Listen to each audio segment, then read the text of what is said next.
রাশিয়ার অনেক গভীরে ইউক্রেনকে ক্ষেপণাস্ত্র ব্যবহার করে হামলা চালাতে দিয়ে পশ্চিমা দেশগুলো আগুন নিয়ে খেলছে বলে হুঁশিয়ারি দিয়েছেন রুশ পররাষ্ট্রমন্ত্রী সের্গেই ল্যাভরভ।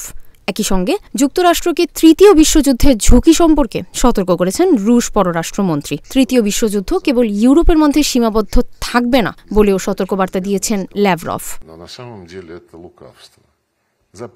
ব্রিটিশ বার্তা সংস্থা রয়টার্স জানায়, পশ্চিমারা ইউক্রেন যুদ্ধের পরিসর বাড়ানোর চেষ্টা করছে এবং ইউক্রেনকে বিদেশিদের সরবরাহ করা অস্ত্র ব্যবহারে ছাড় দিয়ে নিজেদের জন্য সমস্যা ডেকে আনছে বলে মনে করছে মস্কো।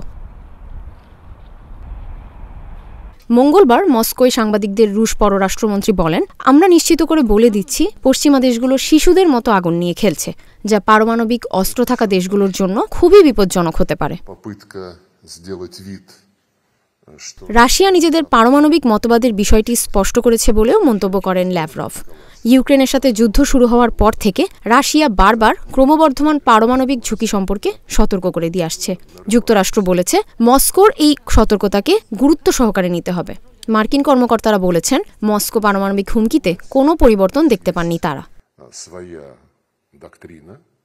এদিকে রাশিয়ার কুরস্ক অঞ্চলে ইউক্রেনের সেনারা গত 6 আগস্টে হঠাৎ করেই ঢুকে পড়ে। এরপর 7 দিনেই রাশিয়ার ভূখণ্ডের 1000 বর্গ কিলোমিটার এলাকা দখলে নেওয়ার দাবি করে কিয়েভ।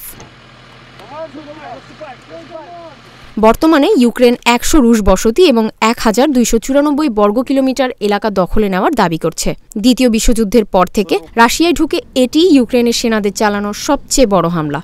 রাশিয়ার প্রেসিডেন্ট ভ্লাদিমির পুতিন ইউক্রেনের এই হামলার পাল্টা জবাব দেওয়ার অঙ্গীকার করেছেন। এরই মধ্যে ইউক্রেনের সবচেয়ে বড় পরিসরে হামলা চালিয়েছে রুশ বাহিনী।